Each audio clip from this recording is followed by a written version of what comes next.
Saudara-saudaraku yang terkasih dalam Yesus Kristus, salam jumpa dan jumpa lagi. Sangat senang berjumpa dengan saudara-saudara di dalam firman Tuhan. Firman yang menguatkan kita menjalani hari-hari kehidupan kita. Saudara-saudara, kebahagiaan itu datangnya dari Tuhan. Suka, duka, semua kita jalani di dalam Tuhan. Shalom Bapak Ibu saudara-saudari yang terkasih. Kembali lagi dalam renungan harian HKBP Setia Mekar. Kita berdoa.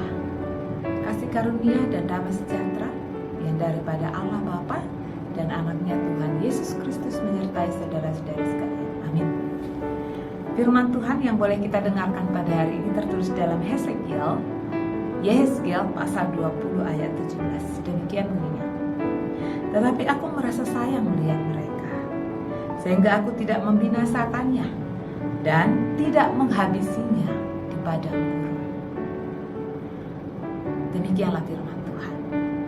Bapak Ibu, saudara-saudari yang terkasih, jikalau orang tua menghadapi perilaku anak yang selalu melakukan pemberontakan atau penyimpangan, tentu ini menimbulkan emosi bagi orang tuanya. Dan di saat itu dilakukan sering sekali, maka akan ada klimaksnya. Orang tuanya akan marah.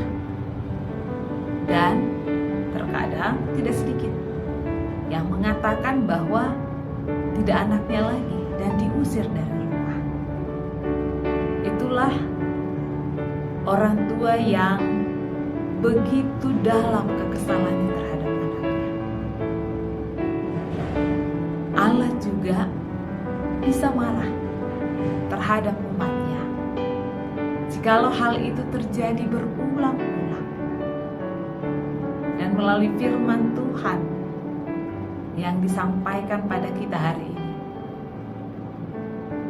jikalau dikatakan Allah, tetapi aku merasa sayang melihat mereka, sehingga aku tidak membinasakannya dan tidak menghabisinya di padang gurun. Ini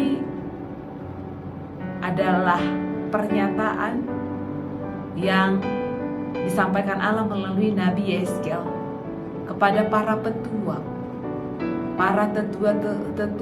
yang hadir pada saat itu untuk meminta petunjuk dari Allah melalui Nabi Yehezkiel. Karena pada saat itu mereka mengalami pembuangan.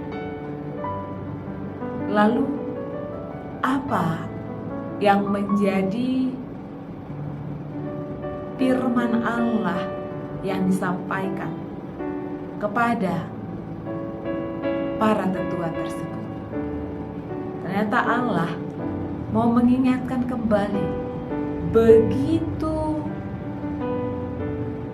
kesalnya, begitu marahnya Allah terhadap umat Israel yang selalu melakukan penyimpangan kepada Allah, di mana mereka masih menyembah dewa-dewa, menyembah Baal.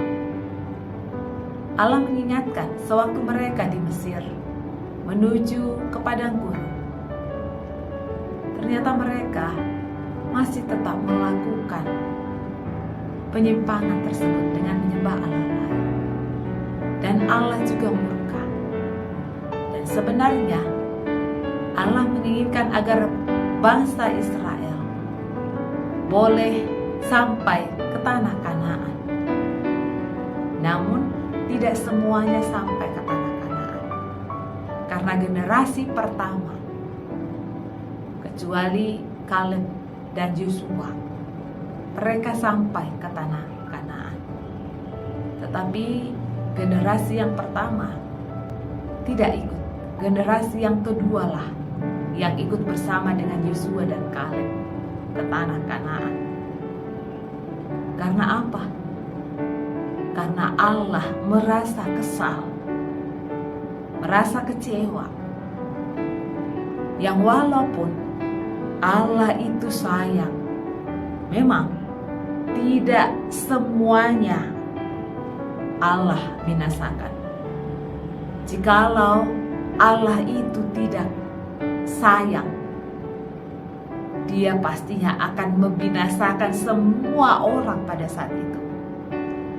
Tetapi Allah begitu sayang terhadap umatnya, sehingga tidak dilakukan. Hanya saja generasi pertama tidak ikut, tetapi generasi kedua boleh ikut mendiami tanah Kanaan, karena mereka sudah diingatkan untuk tidak menyembah dewa Baal.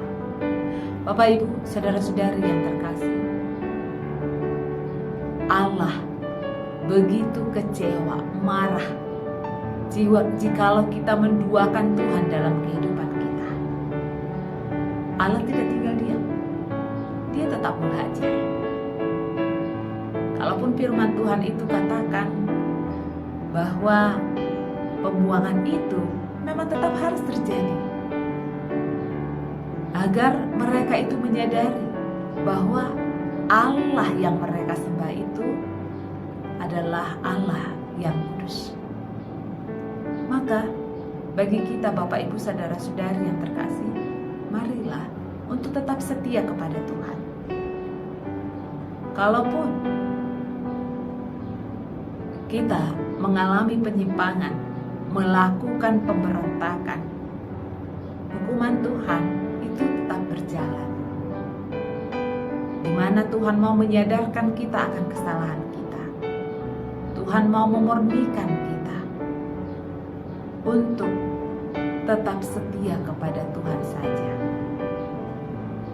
Maka mari kita menghargai kebaikan Tuhan dalam kehidupan kita dengan menunjukkan kesetiaan kita kepada Tuhan, dengan tidak menyembah Allah lain. Hanya Tuhan Allah saja yang kita sembah. Maka Bapak Ibu, saudara-saudari yang terkasih, tetaplah kita menunjukkan ketulusan hati kita untuk setia kepada Tuhan Allah. Amin. Bapa yang bertata di kerajaan surga, kami bersyukur buat firman-Mu yang boleh mengingatkan kami agar kami tetap setia kepadamu. Jikalaupun ada saatnya kami melakukan penyimpangan, pemberontakan, pastinya Tuhan tidak diam. Tuhan pastinya akan memberikan hukuman untuk menyadarkan kami dari kesalahan kami. Untuk itu Tuhan, sebelum kami mendapat hukuman, ingatkan kami selalu untuk tetap setia kepadamu, agar kami beroleh sukacita damai sejahtera yang daripada Tuhan saja. Terima kasih Yesus. Amin. Bapak Ibu, jangan lupa bahagia. Tuhan Yesus memberkati.